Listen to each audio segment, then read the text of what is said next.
छोटे से 3 शब्द, मोह, माया, संसार। इन 3 शब्दों से मिलकर एक वाक्य बना, मोह माया का संसार। अक्सर आपने अपने बड़े बुजुर्गों को ये कहते सुना होगा, ये मोह माया का संसार है। चलिए आज बात करते हैं मोह की। काम, क्रोध, मोह और माया, इनमें से मन का एक भाव मोह, जो इंसान से छूटते नहीं छूटता। मगर सत्य यही है, काम, क्रोध, मोह और माया, जो छूटा वही पार है पाया। काश के इंसान पर मोह हावी ना होता।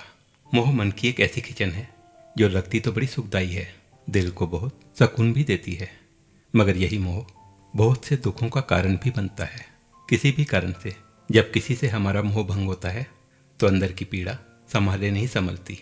मोह का भ्रम टूटता है तो ऐसा लगता है जैसे किसी ने दिल को चीर कर रख दिया हो। ये सही है कि इंसानी रिश्तों में जहां स्नेह प्यार होता है वहीं मोह भी होता है। अयोध्या के राजा दशरथ को रानी कैकेयी बहुत प्यारी थी, बहुत मोह था उनसे।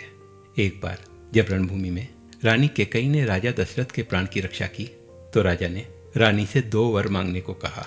रानी कैकेयी ने ये 2 वर आने वाले समय के लिए सुरक्षित रख लिए, और जब समय आया तो रानी कैकेयी ने दासी मंथरा के बहकावे में आकर पहला वर श्री राम के स्थान पर अपने पुत्र भरत का राज्याभिषेक, दूसरा वर था राम को 14 साल का वनवास। राजा दशरथ पर जैसे आसमान टूट पड़ा।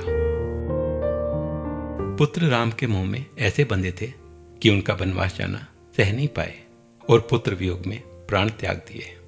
पुत्र मोह तो रानी कैकेयी को भी था, तभी तो भरत के लिए अयोध्या का राज मांगा, मगर हासिल क्या हुआ? पुत्र की धिक्कार, समाज में भर्त्सना। देवी सती ने पिता के द्वारा पति शिव का अपमान देखकर देह का त्याग किया, तो देवी सती के मोह में बंधे शिव सृष्टि का संहार करने की ठान बैठे। क्या है ये मोह? समझना होगा मोह के कारणों को, देखना होगा मोह के विभिन्न रूपों को। बहुत मोह है, पति पत्नी रोज झगड़ते हैं, आए दिन विवाद होता है, मगर फिर भी कहते हैं तुम्हारे बिना जिंदगी नहीं। मोह नहीं तो और क्या है ये?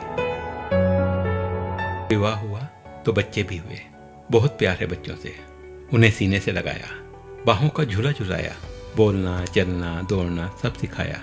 अब मोह से ऐसे बंधे हैं कि बच्चों को छींक भी आ जाए तो कांप उठते हैं। स्नेह, प्यार सब अच्छा है, सामाजिक जीवन का महत्वपूर्ण पहलू है ये, मगर मोह की बेड़ियों से अपने को इतना भी मत जकड़िए कि आपका मोह आपके कष्ट का कारण बन जाए।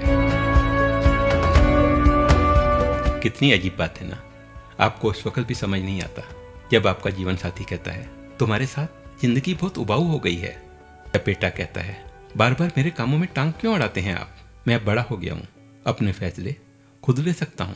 जब बेटी कहती है उफ, आप लोग समझते क्यों नहीं, आफ्टर ऑल मेरी भी तो कुछ प्राइवेसी है। बच्चे माँ बाप को ओल्ड एज होम में छोड़ आते हैं, बूढ़े माँ बाप का मोह फिर भी भंग नहीं होता। हाय हमारे बच्चे।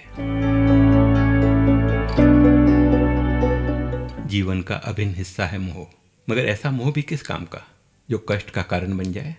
मोह पाश में बंधे आप कब तक उनके सामने रोएंगे, गिड़गिड़ाएंगे, उनके सामने जिनके लिए आपके मोह की कोई कीमत नहीं। जरूर करें मोह, मगर विवेक के साथ अपनी जिम्मेवारियों को निभाएं, अपने कर्तव्यों की पूर्ति करें, स्नेह प्यार सब करें, मगर प्रतिदान की इच्छा के बिना। याद रहे, मोह जितना ज्यादा कष्ट भी उतना ज्यादा। एक बात कहूं, मोह पर बात करते करते मुझे लगने लगा है कि मैं इस विषय पर कुछ ज्यादा ही बोल रहा हूं। मोह दुखती रग है, याद करने पर टीस देने लगती है। मोह के विभिन्न रूपों को आप स्वयं भी महसूस करते होंगे, और अगर ऐसा है तो कहीं ना कहीं आपको मेरी बातों में सच्चाई का एहसास हो ही रहा होगा। मैं पूरी ईमानदारी से ये मानता हूँ कि मोह के बहुत से सकारात्मक पहलू भी हैं। मोह से इंसानी रिश्तों को मजबूती मिलती है, नित नई ताजगी मिलती है, मगर ऐसे में जरूरत होती है अपने विवेक को बनाए रखने की।